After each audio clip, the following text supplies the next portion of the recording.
amma halkan keessa sessionidha reeffi mucaa Minilikii ba'ee gara manaatti deebi'ee jira waan ta'eef ganama saayii tokko irratti geggeeffama. Namoonni qaqqabachuu barbaadan ganama saayii tokko irratti saansusiitti argamuu dandeessu.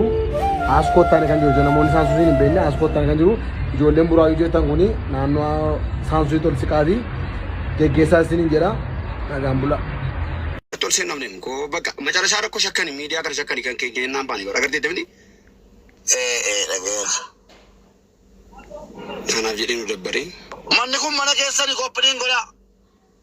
Gaddaa wal jaallanna miti hima. Yeroo dhagaa jiru waliin jaallannu. Yeroo gaddaa garuu walii birmaanna. Maatiin ture bar sagalee amma achirraa namni iyyuu san hin fedhu tiktookii waan taate warningi kaa'uu danda'a. Qophiin godhaa. Sagalee ani miitiin qabadhen see beette. Ol seenee baay'ee iddoo ishee ga'uu danda'een ture garuu maal goona intinidha. No doktor. Boosii waan balleessee qabdu obboleessa koo. Qaamoleen seeraa siin galchan qaamoleen seeraa jira waan ta'eef seensisan isheen. Galeeraam nuti nageenya kabachiisuu dhufne jennaan nu dabarsan namla. Ayyen. Abdi Geetaachoo deebisime. Gachaa mee naggasaan hin jiru as jala. Kun naggasaan jiru. Kanaafuu darbime.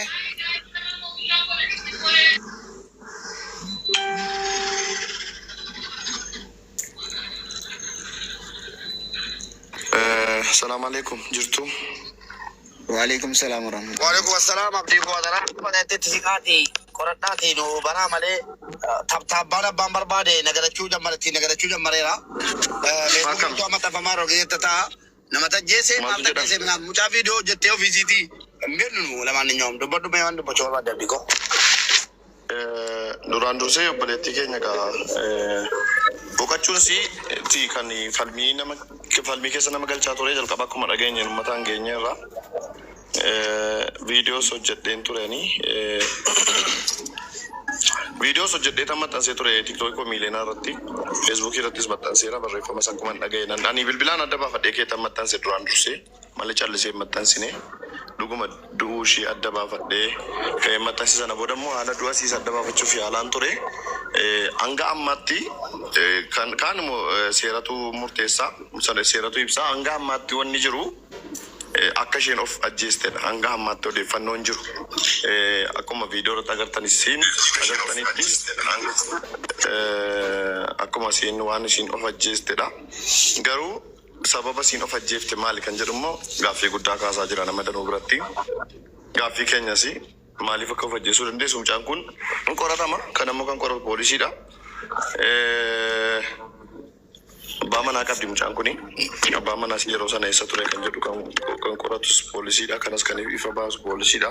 Baay'ee guyyaa 3 dura bola viidiyoo isaan hojjetan tokko argee baay'ee garaan naraafamee ka'e baay'ee isa isaan ol dhungeessan maali mucaan kun daqiiqaa 2 qofa obsideetti ta'e daqiiqaa 2 qofa tarkaanfii of ajjeesuu sana dhiisti ture. Tarkaanfii of ajjeesuu daqiiqaa 2 qofa obsideetti ta'eeti tarkaanfii of ajjeesuu dhiisti ture. Garuu amma hin jirtu. Boleewwan keenya nama 22 nu daawwataara. Boleewwan shamarranii ana koo boleessa keessa tokkotti aariin numa jira. Jaalallee dhabuun numa jira. Jaarsa dhabuun numa jira. Du'a haadhaayyuu hin obsu. Du'a ilmooyyuu hin obsu waan ta'eef waan salphaadha wal dhabuun tarii wal dhabuu ta'e. Kanaaf wanni hin jijjiiramne hin jiru. Aariin isin hafa wanni hin dabarre hin jiru gonkum. Ariifattanii tarkaanfii dudduubatti deemu. Amma booniin boqatte already. Booniin aara galfatteetti waan isii gube sanarraa. Waan tarkaanfii kana isii fudhachiiserraa booniin already aara galfatteetti bakka. Hin jirtu si. Kan gubatu eenyu beektu? Haadhasee. Abbaasi jalqaba irratti kan gubatu. Kan gubataa jiraatu yoo jaarsi si ta'e meebii booda fuuchuu danda'anii. Fuudhee jiraachuu danda'a booda ilmoo dhalche. Garuu kan gubataa jiraatu maatii qofa. Yoomuu gubaan kun achirra keessa. Yoomuyyuu gubaan kun keessa isheetii bahuu hin danda'u maatii. Yoomuu gubataa jiraatu. Yoomuu aaran galfatame jechuudha. Sinii galee? Kanaaf anuu qaatan of jibbe ijoolleen jettan jirtu koomentiidhaan argaan jira. Of jibbuu dandeessaa maallaqa maatiitti ergitee maallaqa maatii jalaa balleessuu danda'a. Nama wayii jaallattee mana naa ijaaree maallaqas jalaa balleessuu danda'a. Na amani wallaahi. Ati harka kee duwwaa addunyaa kanarra dhufte ati harka qophaa kee addunyaa kanarra dhufte boriftaa wanni hin jijjiiramne hin jiru addunyaa kanarratti. Mucaa kana aarse guyyaa sadii dura namni nagaa ture namni jaalallee afaan ol dhungataa ture wanni namatti of ajjeesuuf dhiisuu danda'a. Dhugaa rabbiituu nama qabaatte yoona akkoo namatti matteetti mucaan kun waan ishee cinqe kana. Yoona nama itti matteetti nama sana dhugaa qabuuf hidhide malee. Yookiin jaarsasii ta'uu danda'a yookiin hiriyaa lubbuu ta'uu danda'a himatteetti yoona mucaan kun. Garuu hin qaqqabneef abbaan ta'e. Ituu qaqqabeera ta'ee dhugaa rakkoo sana fureeraaf ta'eeti tarkaanfii fokkisaa kana ofirratti hin fudhattu mucaan. Never boniin never ever. Ndee boonni hundumti keenya beeknaa nama meeqa ta'an rabsaanii oola. Boonni akka durba Oromoon taatu boonni akka durba Oromoo adaban qabdu maaliif isuma siin taffe jettu isuma siin akka ijoollee magaalaa taatuuf isuma siin akka ijoollee magaalaa ijoollee raapparii kanatti taphattuuf haasoftuuf sini galee injibbu ijoolleen keenya danuun hin arrabsuun suuraa sii gadi deebisu jechuun hin taane jedhuun booniin ituu of ajjeessi taa'ee yeroo san of ajjeessi ture baay'ee arraba namaatiin. Sini galee wanni ishiidhaan hin jedhamin hin jiru. Amma isheen iddoo dhugaa jirti garuu nama dhugaasii nama gubaasii hubatuuf dhabdee mucaan kun tarkaanfii kan ofirratti fudhatte mee booda seerri waan jedhu waliin laalla yoona seerri hin qorata nummoo asirratti waa jechuun barbaannu waan jechuu qabaachuu dandeenya garuu seeraa olii miti namni kamuu biyya seerri jirudha. Seerri waan jiru qulqulleessa.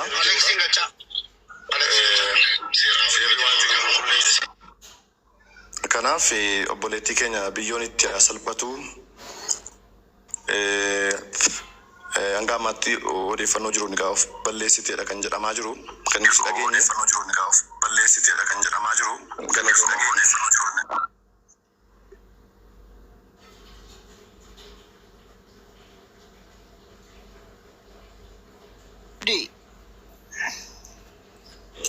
Okay, ulfaadhu galatoomi ergaasa hawaasaa dabarsiteetii turte hedduu si amanna nuti jalqabumallee bobee wanti si haamee fi waan gara biyyaa kanarraa nama baay'ee amanurraa yaati ammallee mee dhimma kana jala nuu buutee namoota itti dhiyeenya qaban namni kun akkana waan kana ofirraa rakkoo kana ofirraa ni qaqqabsiisu waan sana daraasitti haa ta'u ammallee jala bu'ee nuu qoradhume. Yaa namoonni baay'een kan Finfinnee jiru ani biyya keessa jiraadhus Finfinnee hin jiraadhu ani Jimman jiraadha akkuma hundi keessan beektanu. Garuu odeeffannoo gara sanarraa bahu hordofaan jira bilbilaanis gaafataa hin jiran namoota baay'ee duraan dursa namni of ajjeesuus nama ajjeesuus hospitaala deemeeti kan inni qoratamu erga qoratamee reeffatu qoratama sana booda reeffa erga qoratamee ka'ee sababa du'asiiti kan poolisiin qoratu sababa du'asii immoo waan nu dhaga'uuf jirtu baay'ee yeroon siniin jiru waan hin beekuun qaba siniin jedhaan jiru. Poolisii waan baay'ee sinitti bilbilli siin sakattaamaa bilbilli siin silkiidhaan haasaa turte hin sakattaama daayirektii. Bilbilli siin karaa sooshaal miidiyaatiin haasofte bilbilli siin yoo baname hin laalama wanni baay'een wanni hin beekne wanni nuti hin beekne seerri poolisiin qorateet ibsa godha booda. So amma sitti obsuudha garuu ibsa kana immoo poolisiitu baasa miti poolisiin immoo waan jiru ni baasa ala baasu immoo hordofuudha namni baay'een akka saateetti akkuma itti mul'atetti miidiyaa isaa irratti gadhiifachuu danda'a. Garuu sun dhugaa ta'uu dhiisuu danda'a dhugaas hin ta'u. So waan jiru odeeffannoo haaraa yoon argadde nuti irraa kaafadhee namatti dabalee isin hin beeksa garuu ariitiidhaan hin beekamuu dhiisuu mala maaliif onni kun odeeffannoon kun dhimma qorannoo fi fuudhanii ba'aa jiru abdii warri feesbuukii irratti amma ala abdii dhaggeeffadhaa nama 20 jira miti dhagahaa uummatoo warri feesbuukii irratti jarjartanii warri feesbuukii irratti tiktookii irratti nama tajjeesi abbaa manaasii tajjeesi abbaa manaasii takkana godhe jedhaa jirtanu tokko gaddeeftee tokko leeftanu of qusadhaa waan hin beeknetti hin galin waa tokko gochuuf hin dandeessu mucaalaa utuu siin nagaffee jira jettee of ajjeesiidha deebiin keessan dhugaa walitti muu dhokotee mam shururuu hin barbaachisu dubartii komentii irratti mucaan sila guyyaa abdii mee deemaa laalame warri feesbuukii isii qabdan jala galaa laalaa jira nagaffee bakka nagaatti guyyaa dhumaatti guyyaan kun nagaan jiraadhaa siin jettu hin turte kottuu lubbuu si eegaa jirra achitti haala biyyeessine minaamin qoosaan taane jalatti barreeffame maal taate obboleettii koo bareedduu koo maal taate maal jedhamee silaa kan barreeffamuu qabu jala deemanii hin turte dafii kottuu achi qabrii keessa jirraa si eegaa jirra dhaqaa laalaame hoolaa komentii isaallee kaafachuu hin dandeenye dhaqee ammallee jira ofitti ofa baarsaa achi ta'e naa baay'ee nama gaddisiisa. Kanaan duuba nama gaddisiise naa baay'ee nama gaddisiisa.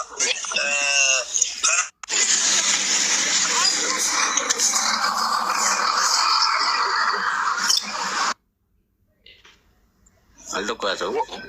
Alex. Jalqaba irratti biyyeen itti salphatu lubbuu ishee maaru nama gaddisiisa taateen kun xiqqoosi booda kana namni filannoo dhumaa godhee kan inni fudhataa jiru fajjeetu gaafa ta'u yookaan lubbuu ofii irratti murteessu gaafa ta'u nama yaachisa. Wanti nu beekuu qabnu tokko immoo jira. Wantichi maal iseeti? Jireenya ofii, jireenya dhuunfaa ofii, jireenya mana ofii miidiyaa kanatti gadi fidanii miidiyaa irra baasuun kunis miidhaa qaba. Miidhaa akkamii qaba? Fakkeenyaaf namni kan ishee beeku gammaddee akka jiraattutti sii galeera. Namni miidiyaa irratti jaalala waliif qabu agarsiisu kun baay'een isaa lafarratti mana keessatti jireenya biraa jiraata. Sanii fi gaafa isheen akkas jettu miidiyaa irratti namni kan ishee boonii beeku gammachuu akka qabdutti, gammachuudhaan akka jiraachaa jirtutti. Mucaan kun immoo himachaatuma kan isheen lubbuun darbee. Yeroo isheen nagaa biyyi lafaa jettu kun namni akka itti hin birmanne yookaan akka maal taate jedhee isheen gaafanne miirri isheen asirratti miidiyaa irratti agarsiistu faallaa waan ta'eef. Fakkeenyaaf Mubaarik asirratti kolfee taphataa yeroo hunda waa tokko akka rakkina hin qabneetti of mul'isa gaafa ta'u, jireenya mana isaa keessaa waa hunda agarsiisa gaafa ta'u, akkanitti rakkina isaa gaafadhu hin qabu. Sigalee kanaaf namoonni baay'een jireenya ofii isaa lafattutu godhate. Rakkinni tokko gaafa uumamu namoota itti dhiyoo jiran osoo mariisise rakkoo akkanaa ofirratti fudhachuudhaan duratti hiriyoota qabaa, namoota itti dhiyaatan qabaa, haadhaaf abbaa qabaa. Maalillee yoo uumame lubbuu ofii irratti murteessuudhaan duratti namoota sanaan mariisisuu rakkoo akkanaa keessa jira akkam ta'uu fala akkamii naafaltuu. Kaameraa cufi nagge. Kaameraa cufi naggasa. Cufi kaameraa nagge. Naggasa. Viidiyoo cufi nagge. Naga'uu yaa Rabbi. Viidiyoo cufi yaamsa. Galeessa neetworkii sun Viidiyoo Viidiyoo hin banina. Nam tokko viidiyoo akka hin banne maaliif akka ta'e beektu tokkoffaa hordofamaa jiru. Namoonni baay'een miira hin taane keessa galeera waan ta'eef viidiyoo akka hin banne namni achi jirtu. Kun makiinaa qabadheen jira. Ambulaansii yeroo ba'u faana baheen immoo hamma hospitaalatti faana deemaa jechuudha. Konkolaataa qabadhee jaan dhaabachaa jiruuf. odeeffannoodhuma tamsaasuu ta'a waan ta'eef amma qaamni seeraa eeyyamutti Kanaaf viidiyoo akka hin banne akkasii yoo dandeesse gara kootti na faana bahi. Nama tokko hin qabadhu baanaan isaan faanuma hin ba'a ambulaansii faana. hin banina. Viidiyoo hin banina.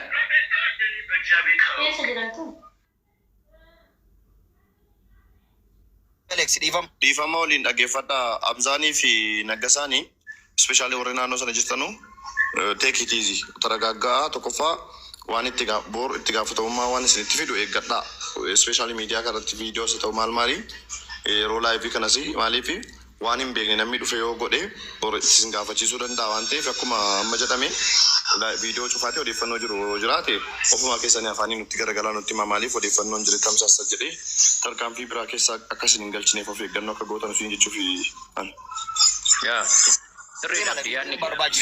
qaamni seeraa odeeffannoo mataa isaa ragaa mataa isaa kennutti kalaa hin taane miidiyaa hawaasaa irratti waan hin taane bittimsuun seeraalee nama gaafachiisa waan ta'eef isa kanarra of qottoo baase.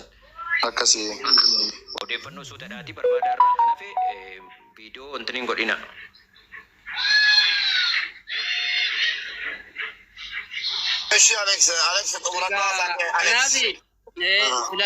Filannoo murtee sadarkaa du'aatti walgeessu kana fudhachuurra kan utuu qusanne namni walirraa barachaa hin jiru booda kana keessumaa gama shamarraniitiin abdii kutannaa mul'atu kuni yoom akka dhaabbatu namaaf hin galu.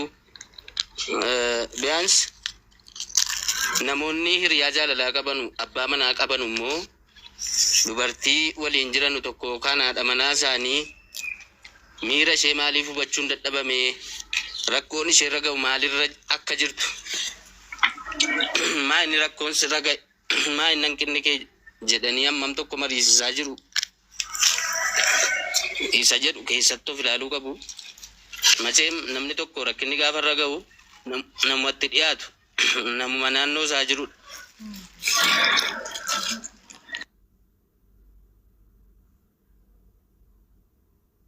teeggadu jimaatu tinni jedhee natti fakkaata of eegi dhuguma jedhee Aleeksi baay'ee yeroo dhaan agartanii tootee faamilii jireenya keessan gammachuu miidiyaarraan baatina baay'ee Aleeksi illee cubbuudhaan as jira dubbataa ture miidiyaa ispeeshaalii bultii keessa miidiyaarraan baasina wallahi በጣም ጥንቃቄ ይፈልጋል ስፔሻሊ ኦሮሞ ብረት jechuudha ኦሮሞ ብረት baay'ee of eeggannoo barbaadama ijoollee danuu beekna nuti ijoollee amaaraa kanaadha manaaf abbaa mana wal dhungatu nyaata wajjin hojjetu piraankii wajjin godhu tokko abashaawaa tokko hin jettuun hin gammaddi walitti jaallattiin kan oromoo hin arrabsaa safuu oromoon qabdu safuu oromoo gattee oromoon akkana miti oromoon salphuu akka kanaan qabu jedhani baay'ee wallahi ini galee so bultii keessan jireenya keessan gammachuu keessan namatti agarsiisina gammachuu keessan dhoksaa namni gammachuu keessan hin feene waan garagaraa isinitti fiduu danda'a bituu gammachuun isaanii miidiyaarraan baanee wanni isaan raafamaniis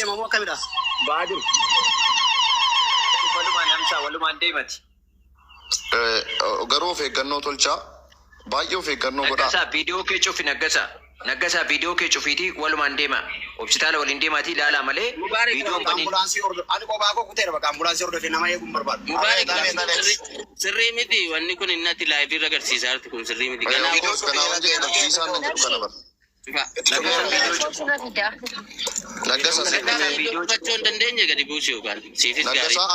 Naggasaa dhiifama guddaa wajjin anatu buuse ana abdiitu buuseeni because responsibility fudhachuu qaba waan godhu kanaaf boodatti gaafatama waan ta'eef so of eeggannoo barbaachisaanii mucaa kana poolisiin baasa ibsa naannoo isaa hin beeku ani doktor naannoo kamii bakkicha hamza Saasuu sirraati gara askoo intini Paawulos deemaa jira. Okay kana jechuun poolisiidhumaaf Finfinnee ilaallata jechuudha Addis Ababa poolisii keessa namoonni jiran irraa odeeffannoo gaafachuuf yaalla. Isaan kun amiti Finfinnee so isaaniin gaafachuuf. Sittaan himanuu bilbilee keenya bira jira waan ta'eef siin bilbila. Okay thank you.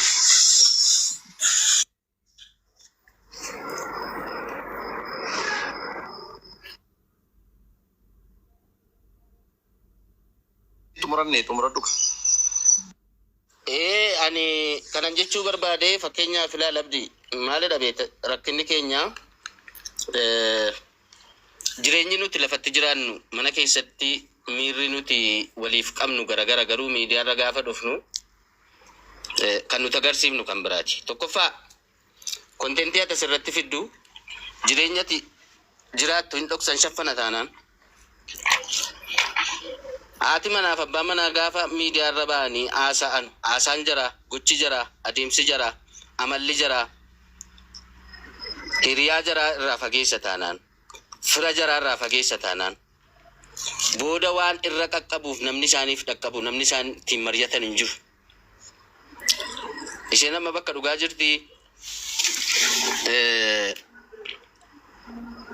lubbuu ishee amaaru garuu wanta ture irraa namoonni amma jiranu irraa barachuu danda'uu qabu. Ilmi namaa murtoon dhumaasaa filannoon dhumaasaa lubbuu ofii balleessuu ta'uu hin qabu. Wanti hundi madaala isaa karaa eeggateen haati manaa koo hangaafa isheen gadi baatee nama wajjiniin atakaaroo galtu akka namni arrabsu akka namni xiqqeessu waan godhu gaafa isheen dubbattu gaafa isheen hojjettu abbaan manaa eekamuu danda'uu qaba. Wantatti gochuu danda'uu qaba. Dhiisii jedhee gorsuu danda'uu qaba. Likkiitti ta'uu qaba jechuudha. Hanga namni gama hundaan namatti duulee hanga namni nama salacha'utti ta'uu hin qabu. Abbaan manaas gaafa waan nama bultii qabu tokkorraa fokkisu gaafa inni hojjetu haati manaa dhorkuu danda'uu qabdi. Gaafa namni dubartiin tokko gaafa miirri ishee kanaan duraa gammachuun ishee badu abbaan manaa maal taateetu maaltu sitti irratti rakkootu jira. Yoo isheen isatti machuu diddillee kottaati gaafadhaa jedhee hiriyoota isheetti mee maa inni rakkoon kee maaltu sirra ga'e. Dubartiin baay'ee murtee waa murteessuudhaaf dhiyoodha. Du'as haa ta'u jireenyas haa ta'u milkaa'inas haa ta'u kufaatiis haa ta'u wanta gootu tokko murteessuudhaaf yeroo dheeraan fudhattu. Kanaafi warri haadha manaa qabu warri jaalallee qabu hangam tokko ordofaa jira hangam tokko miira jiraa hubataa jira. Bahaaf gala ishee bultii ishee gammachuu fuula ishee irra jiru haala isheen itti jiraattu hammam tokko hordofaa jiru. Maatiinoo hangam tokko walitti mufatanillee mucaa koo akkam jirta maalirra jirta jireenya kee akkamii jedhee iyyafataa jira namoonni baay'een.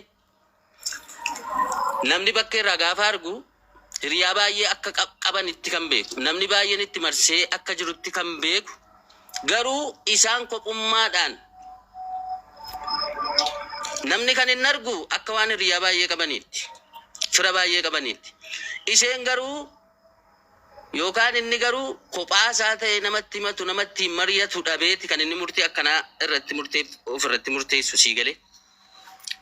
Kana jechuun firris hiriyaan asirraa wal faarsaa oolus quba waliin qabu, waliin iyyaafatu, miira waliin hubatu jechuudha. Namni tokko gaafa fuula guuru fuulli kee sirrii miti jechuu ni danda'uun qabaadha. Maal taateetu rakkootu jira. Rakkoon sun waan furuu hin dandeenye yoo ta'e nama biraatiin mari'achuu danda'uun qaba. Mucaan kun akkasii akkam goonaa. Hiriyaan hammam tokko quba wal qaba. Haati manaaf abbaan manaa gaafuma viidiyoo waraabanu qofa dhufanii asirratti wal iyyaafatu, wal faarsu, wal himu moo lafattis mana keessatti hammam tokko quba wal qabu waan jedhu gaaffii keessa galchasii galee waan baay'ee argaa jirra waan ta'eef namni murtii akkanaa gaafa ofirratti fudhatu daddabalamaa jira. Namni walirraa barachuu dhiisee walirraa qooddataa jira. Isheen kun sababa maalii akka ta'e borii wanti seerri adda baase dubbatamuu danda'a. Garuu deemee namoonni naannawaa ishee jiran maal gochaa turanii hanga isheen sadarkaa namni gaafa abdii kutudha. Murtee akkanarraa kan inni ga'u bara. Eessa turan? Maaliif wal hubachuun dadhabame waan jedhu namni maaf walirraa hin baranne irra deddeebi'amaa jira wanti kuni hanga yoomitti? Dhaloota ola deemaa gaafa xobbee karaatti citu sanuu ofii isaatiif lubbuu of baasu. Baay'ee si gaddisiisa waan dubbattu si wallaalchisa beektaa yeroo baay'een irra deddeebi'ee barreesseedhaan arrabseellee hin beeku garuu noo miidiyaarraa bu'aa dhiisaa namni suma argu kana dhugaadha si'aa jennee dadhabne. Jaalala keessan lafatti godhaa manatti godhaa jedha yeroo baay'ee yaadan kennuuf isheedhaaf kanadha. Egaa rabbiin lubbuu ishee amaaru hiriyoota ishee maatii ishee firoota ishee hundaa fi jajjabinaa kennu jennaa waan jennu hin qabnu. Garuu wanti kun namni gattaa'ee wal barsiisuu danda'u qaba, wal hubachiisuu danda'u qabna. Hanga yoomitti itti fufa wanti kun boroo eenyutti ittaan isa jedhu wal gaafachuu waliif ibsuu danda'u qabnan jedha. Galatoomaa hunda hoggoree naaf golcha.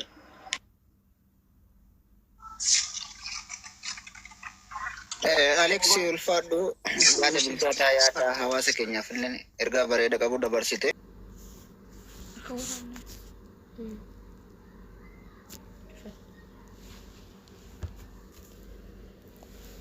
Asa video bane.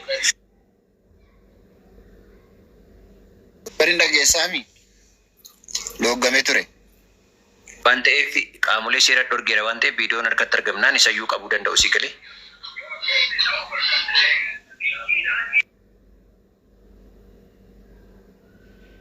Uummata keenya amma danda'ametti gadi baasanii laayivii xiqqoo dhowwaa jiru waan ta'eef amma isaan gadi baasanitti xiqqoo nuti qabanii teenya. Okay. Dhageessanii mubee.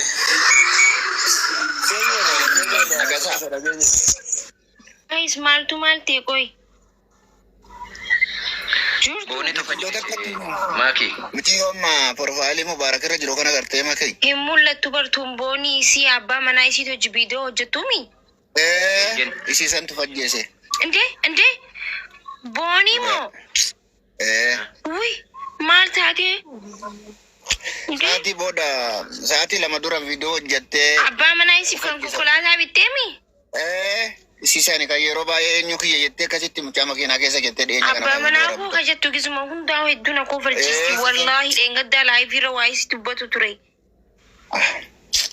Waay guud. Maaluma taate yaaboo?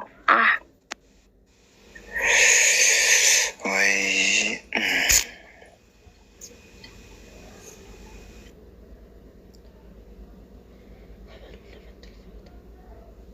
deemte bakka biyya lafa laa ilaaha illallah deemte bakka manum waliin argan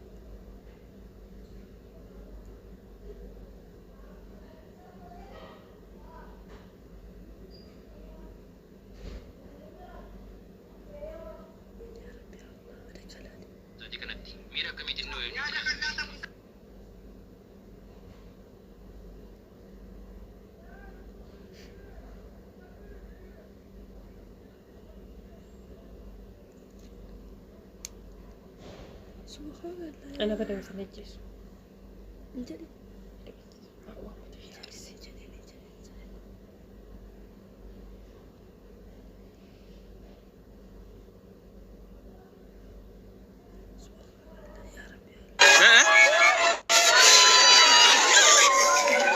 ايش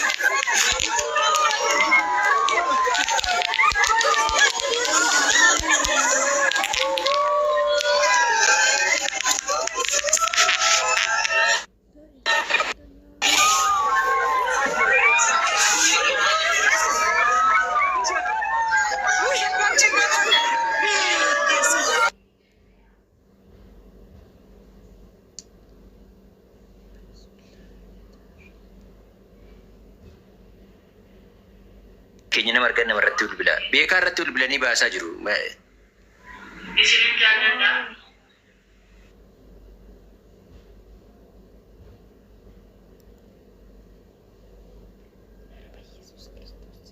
Mana mo? Kopiling ko dah matu me. Aku warning kerang keng.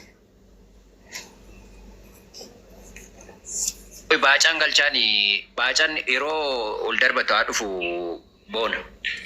Iya rakun. Oi. Baca apa darbadu.